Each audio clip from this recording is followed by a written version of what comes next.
অনেকে একটা common question করে থাকে, সেটা হচ্ছে গাছের কোয়ালিটি, গাছের গঠন এবং গাছের শেপ আমরা কি করে ঠিক করব।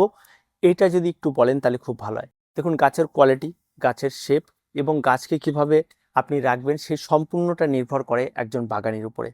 প্রত্যেক বাগানি তার বাগান সম্পর্কে একটা মনে মনেই সে তার চিত্র একটা অঙ্কন করে রাখে যে আমার বাগানটা এরকম দেখতে হবে। তো সেই জায়গাটায় দেখতে গিয়ে যে সে তার মতো করে বাগান করা শুরু করে।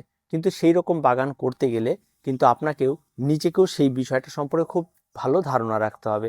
একদিনে কিন্তু একটা সুন্দর বাগান করা কখনোই পসিবল হয় না।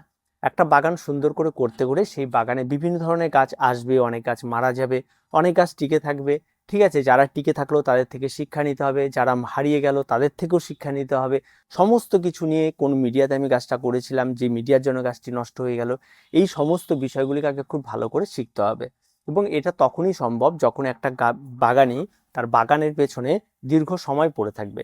তারপরে যখন তার গাছ তৈরি হবে তখন তাকে কিন্তু আর সময় দিতে হবে না, সে অনায়াসে নিজেই নিজের গাছগুলিকে ঠিকঠাক করে নিতে পারবে এবং সে তখন নিজেই বুঝবে যে এই খেলাটা কতটা ইজি ছিল। তো চলুন আজকে মূলত হালকা পাতলা বেশ কিছু টিপস দিয়ে দিই যেগুলিতে একটা কোয়ালিটি গাছ তৈরি করা যায়। কোয়ালিটি গাছ তৈরি করতে গেলে সবার প্রথমেই প্রয়োজন হয় কোয়ালিটি মাটি। এবং এই মাটি প্রস্তুতিটা অনেকেই অনেক রকমভাবে গাফিলতি করে। যারা কোয়ালিটি গাছ করতে চাইছে তাদের জন্য কোয়ালিটি মাটি লাগবে এবং এই মাটিটার জন্য আপনাকে 40% দোআঁশ মাটি লাগবে। এই 40% দোআঁশ মাটির মধ্যে আপনাকে 30% আপনাকে কম্পোস্ট রাখতে হবে। সেই কম্পোস্টটা আপনি বাজার চলিত ভার্মি কম্পোস্ট হতে পারে, গোবর সার হতে পারে, পাতা পচা সার হতে পারে। তবে এই তিনটের মধ্যে আমি সবচেয়ে বেস্ট বলবো যেটা আপনার চোখের সামনে দেখা যদি কোনো সার থাকে তবে সেটাই। হয়তো পাতা পচাটা আপনি চোখের সামনে দেখেছেন সে পাতা পচা হতে, বা গোবর সারটা আপনি চোখের সামনে দেখেছেন যে গোবরটাকে সার হতে, বা ভার্মি কম্পোস্টটা আপনি চোখের সামনে দেখেছেন তৈরি করতে। যদি এই তিনটের কোনো একটা চোখের সামনে দেখে থাকেন তবে সেটাকেই ফার্স্ট আপনার প্রিফারেন্স দিতে হবে সার হিসাবে, কারণ তার গুণাগুণটা আপনার জানা রয়েছে। দুই, এই যে 30% কম্পোস্ট হবে তার মধ্যে আপনাকে এখানে 20% আপনাকে বিভিন্ন গাছের খাবার নিতে হবে।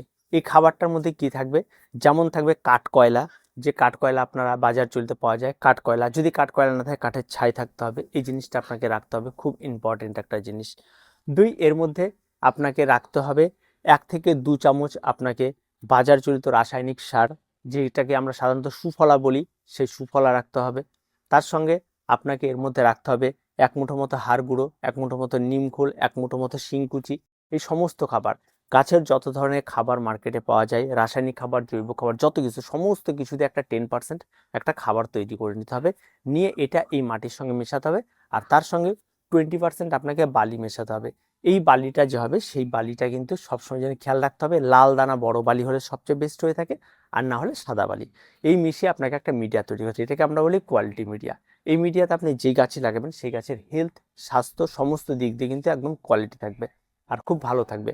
আর এই মাটির সঙ্গে সর্বশেষ আপনাকে বলবো, যদি 8 ইঞ্চি মাপের টব হয়ে থাকে তাহলে 2 চামচ ফসফেট আর 1 চামচ যদি পটাশ মিশিয়ে দিতে পারেন তাহলে আরও কোয়ালিটি হয়ে যায়। ঠিক আছে, এই দিয়ে আপনাকে একটা মাটি তৈরি করতে হবে। এবার এই মাটির মধ্যে এবার আসে গাছ। এবার দেখুন, গাছ কিন্তু আপনাকে কোয়ালিটিও গাছ কিন্তু ক্রয় করতে হবে। যে কোনো গাছকে আমি কিনে নিয়ে আসলাম আর তারাই কিন্তু হবে না। যে কোনো গাছকে আপনাকে ক্রয় করার আগে আপনাকে দেখতে হবে সেই গাছটি সেই নার্সারিতে কতদিন ধরে রয়েছে, সেটা একটা বিষয় রয়েছে। সেই গাছটি কারেন্ট চারা তৈরি করা গাছ না দীর্ঘদিন ওই পটের মধ্যে পড়ে থাকা গাছ, সেটাও একটা বিষয় রয়েছে। যদি কারেন্ট সদ্য চারা তৈরি করা গাছ হয় সেই সমস্ত গাছের গ্রোথগুলি অনেক ফাস্ট হয়ে থাকে। আর যে সমস্ত গাছগুলি দীর্ঘদিন ধরে ওই পটের মধ্যে পড়ে থাকে এবং তাদের গ্রোথগুলি হয়তো 1 মাস 2 মাস 3 মাস, হয়তো 3 মাস হয়তো গাছটা অনেকটা বড় হতো কিন্তু ওই ছোট্ট পটের মধ্যে থাকা যেন ছোটোই রয়েছে, তাহলে সেই সমস্ত গাছগুলি যখন নতুন পটে লাগানো হয় তাদের গ্রোথগুলি অনেকটা থমকে যায়। ঠিক আছে, তাহলে সেই সমস্ত গাছগুলি কোয়ালিটি গাছ হয় না। আর যে সমস্ত গাছগুলি নেওয়ার সময় দেখবেন নিচে পাতা পচা বা গাছের জরাজীর্ণ অবস্থা, সে সমস্ত গাছগুলি খুব একটা ভালো হয় না। গাছ আপনি দেখবেন, আপনার দেখেই গাছের কোয়ালিটি দেখে আপনার ভক্তি আসবে যেন এই গাছটা খুব ভালো আছে, তরতাজা আছে, সুস্বাস্থ্যবান গাছ আছে। আবার অনেকে বলে সুস্বাস্থ্যবান গাছ মানেই যে ভালো, এমনটাও কিন্তু নয়। সুস্বাস্থ্যবান গাছ তো যে কোনো গাছকে খাবার দিলেই সুস্বাস্থ্যবান, এমনটা কখনোই নয়। যে কোনো কোয়ালিটি গাছ সুস্বাস্থ্যবানই হবে। আপনি এই ধারণা থেকে বেরিয়ে আসবেন না, এগুলি নার্সারিদের একটা বোকা বানানোর চক্কর। যে এটা ভালো আছে মানে যে এটা খুব ভালো গাছ এমনটা নাও হতে পারে। এই যে খারাপ গাছ দেখতে পারেন জরাজীর্ণ অবস্থা, এটা আবার লাগিয়ে দিলে অনেক ভালো হতে পারে।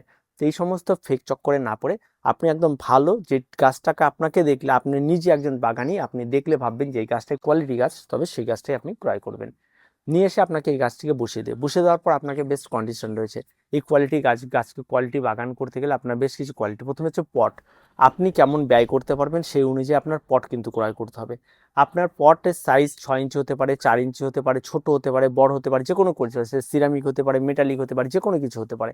সেই পটটা কিন্তু অবশ্যই ইম্পর্টেন্ট। আর তার সঙ্গে সঙ্গে পটের নিচের দিকে ছিদ্রটা খুবই ইম্পর্টেন্ট। প্রত্যেকটা টবের নিচে অন্তত 3 থেকে 4টে ছিদ্র থাকতে হবে, এটা কিন্তু মাস্ট রাখতে হবে। যখনই টবে মাটি ভরবেন নিচের দিকে যে ড্রেনেজে অন্য কিছু দিতে হবে এমনটা না দিলেও চলবে, কিন্তু ফুটোটা কিন্তু অবশ্যই রাখতে হবে ড্রেনেজের। তারপরে আপনার পট কেনা কমপ্লিট, গাছ লাগিয়ে দেওয়া কমপ্লিট। এবার আপনাকে ঠিক করতে হবে আপনি কোন সাইডে বাগান করছেন, আপনার বাগানটা কোন জায়গায় রয়েছে, সেটা কিন্তু অত্যন্ত ইম্পর্টেন্ট একটা বিষয়। সেই গাছটা রয়েছে, সেই গাছটা কোন জায়গায় রয়েছে, সূর্যটা কি সকালবেলা ঘুম থেকে উঠে পাচ্ছে, নাকি সকাল দুপুরবেলার পরে পাচ্ছে, নাকি বিকেলে পাচ্ছে, এই বিষয়গুলি অনেকটা ইম্পর্টেন্ট। ইনডোর গাছ মানেই কিন্তু আপনাকে একটা জিনিস খেয়াল রাখতে হবে, আপনার মিনিমাম একটা শেড থাকতে হবে বা খোলামেলা জায়গা থাকতে হলেও মিনিমাম অন্তত সকাল বিকেল ওপেন যেন জায়গাটা থাকে সেই বিষয়টাকে খেয়াল রাখতে হবে। রোদ না লাগলেও চলবে, কিন্তু জায়গাটা যেন ওপেন থাকে এই বিষয়টাকে খেয়াল রাখতে হবে। সারাদিন করা সূর্যালোক লাগতে হবে এমনটা কিন্তু নয়। আপনার খোলামেলা একটা জায়গা লাগবে, ছাদে খোলামেলা জায়গা, হয়তো রোদ কম লাগছে হতে হবে, কোনো অসুবিধা নেই, খোলামেলা জায়গা লাগবে। যেখানেই আপনার ছাদে যদি শেড থাকে তাহলে শেডের সাইড দিয়ে যেন খোলা থাকে, সেদিকে যেন আলো বাতাস চলাচল অনায়াসে করতে পারে, সেই রকম একটা মিনিমাম জায়গা লাগবে। কিছু গাছ রয়েছে যে সমস্ত গাছগুলিতে কড়া সূর্যালোক যত থাকে তত বেশি ভালো হয়, আবার কিছু গাছ রয়েছে সূর্যালোক নাই, মিনিমাম একটা আলো থাকলেই যথেষ্ট। তা আমি বলবো মিনিমাম একটা আলো থাকলেই আপনার যথেষ্ট, এবং সেডি আলো সকাল বিকেল বা সকালে 1 ঘন্টা 2 ঘন্টা কড়া রোদ লাগলো তাতেও হবে। মোট কথা গাছ যেন সালোক সংশ্লেষ করার মতো মিনিমাম আলোটুকু পায়, এই বিষয়টাকে খেয়াল রাখতে হবে। তারপরে যেটা রয়েছে সেটা হচ্ছে গাছের প্রুনিং, ছাঁটাই, এই সমস্ত। সব গাছেই যে ছাঁটাই করতে হবে এমনটা নয়, বেশ কিছু গাছ রয়েছে যে সমস্ত গাছে ছাঁটাইয়ের কোনো প্রয়োজন নেই, গাছ ছোট থেকেই কোয়ালিটি হয়ে থাকে, তারা ছোট থেকে ঝাড় হবে এই সমস্ত ব্যাপারগুলি থেকে। আবার কিছু গাছ রয়েছে যাদের নির্দিষ্ট সময় অন্তর ডাল কাটলে সেগুলি হয়। এবার ডাল কাটার বিষয়টা এই কারণেই করা হয়, এটা একটা নির্দিষ্ট সময় রয়েছে, আপনি সময় ছাড়া যদি অসময়ে যদি ডাল কেটে দেন তাহলে কিন্তু হবে না, আপনাকে সেটা বুঝে শুনে করতে হবে। যেমন ডাল কাটার বিভিন্ন ধরনের ইনডোর প্ল্যান্টে, যেমন যেমন এই সময়টা মার্চ মাস, ঠিক আছে, মার্চ মাসটা বেশ বেছে নেওয়া হয়। এই টাইমে গাছের ডাল ছাঁটাই করা, চারা তৈরি করা, এগুলি খুব ইজিলি হয়ে থাকে, সারা বছরই হয় এগুলি, তবে এই টাইমগুলোতে খুব ভালো হয়ে থাকে। আবার বর্ষার সময়গুলোকে বেছে নেওয়া হয় ডাল ছাঁটাই হিসাবে। বর্ষার সময় সমস্যা আবার একটা দেখা দেয়, যে সমস্যাটা আবার চট করে ফাঙ্গাল আক্রমণ, কাটা জায়গায় ধরে যায়, এই ব্যাপারগুলো থাকে। তো সবচেয়ে বেস্ট এই মার্চ এপ্রিল মাসটাকে বেছে নেওয়া এই টাইমে কাটাই ছাঁটাই করার জন্য। তারপরে যে বিষয়টা থাকে সেটা হচ্ছে গাছের খাবার। আমি গাছে কি কি খাবার দেবো একটা কোয়ালিটি খাবারের জন্য। কারণ কোয়ালিটি গাছ করতে গেলে আপনাকে রাসায়নিক খাবার রাখতে হবে, এটা কিন্তু একদম অরিজিনাল। কারণ জৈব খাবারের মধ্যে কতটা খাদ্য গুণাগুণ রয়েছে সেটা নিয়ে কিন্তু মানে ভাবাটা ভীষণ রকমভাবে টাফ। কারণ প্রচুর অসাধু ব্যবসায়ী রয়েছে যাদের মধ্যে এই সমস্ত কোয়ালিটি খাবারগুলি মোটেও ব্যবহার করে না। আপনি নার্সারি থেকে যে গাছ ক্রয় করে নিয়ে এসে সেই গাছে বিন্দুমাত্র কোনো রকম জৈব খাবার ব্যবহার করা হয়নি, কারণ এরা এত খরচা করে গাছ তৈরি করতে পারবে। এটা যথেষ্ট রাসায়নিক সার ব্যবহার করে, যেটা আপনার চোখের আড়ালে, এটা কন্টিনিউ চলে, কিন্তু আপনার চোখের সামনে আর ভার্মি কম্পোস্ট দামে বিক্রি করবে, এই ব্যাপারটা কিন্তু চলে। তো এই সমস্ত বিষয়গুলি কিন্তু রয়েছে। আর তার জন্য খাবারের জন্য দুটো খাবার রাখতে হবে, একটা হচ্ছে ড্রাই খাবার, যেটা সুফল আমরা বলি এনপিকে 15-15-15, সেটা একটা খাবার রাখতে হবে। আর একটা লিকুইড খাবার রাখতে হবে, যেটা হচ্ছে এনপিকে 20-20-20। এনপিকে 20-20-20 প্রতি সপ্তাহে গাছে স্প্রে করতে হবে পাতাতে, ঠিক আছে, এটা আপনাকে নিয়ম করে 1 লিটার জলে 2 গ্রাম স্প্রে করতে হবে। আর যেটা গাছের গোড়ায় খাবার বললাম ড্রাই খাবার, এই খাবারটি প্রতি মাসে একবার করে 1 চামচ করে গাছের গোড়ায় ব্যবহার করতে হবে। গোড়ায় ব্যবহার করার আগে দূর দিয়ে ব্যবহার করতে হবে। তার মধ্যেও ব্যাপার রয়েছে, গাছের সাইজ অনুযায়ী আপনাকে ব্যবহার করতে হবে, আপনার গাছের যেন মিনিমাম একটা বড় থাকে। অন্তত আমার মনে হয় গাছের গোড়ায় যে খাবারটি রয়েছে সেটা পরে 1 বছর পর প্রয়োগ করাই সবচেয়ে বেস্ট। আপনি প্রথমে এই এনপিকে 20-20-20 গাছের উপর দিয়ে স্প্রে করে চালিয়ে যান, আর গাছের গোড়ায় এমনি নর্মাল জৈব খাবারই ব্যবহার করুন, তাতেই হবে। আর 1 বছর পর থেকে আপনি এগুলি রাসায়নিক খাবার মাঝে মাঝে, আবার যদি মনে হয় যে না একটু ব্যবহার করি, তাহলে আমার মনে হয় 1 চামচ না দিয়ে 1/2 চামচ করে প্রথম অবস্থাতে অ্যাপ্লাই করা। ছোট গাছ, তাহলে সবচেয়ে লাগিয়েছেন প্রথম গাছ, সেটা 1 মাস হয়ে গেছে, তাহলে 1 চামচে 4 ভাগের 1 ভাগ, পরপর 2 মাস ব্যবহার করবেন। তারপরে 2 মাস হয়ে গেছে, গাছ একটু বড় হয়ে গেছে, তখন অন্তত 1/2 চামচ করে ব্যবহার করবেন একবার করে মাসে। এইভাবে আপনি আস্তে আস্তে আস্তে আস্তে বাড়াতে থাকবেন, যখন 1 বছর হয়ে যাবে তখন আপনি 1 চামচ করে ব্যবহার করবেন। তার সঙ্গে সঙ্গে টবের সাইজও বাড়াতে হবে, এইভাবে আপনাকে পরিচর্যা করতে হবে। তার সঙ্গে সঙ্গে ফাঙ্গাল এবং রোগ পোকামাকড় একটা বড় ভিলেন হয়ে দাঁড়াবে আপনার গাছের জন্য, সেই বিষয়টাও কিন্তু খেয়াল রাখতে হবে।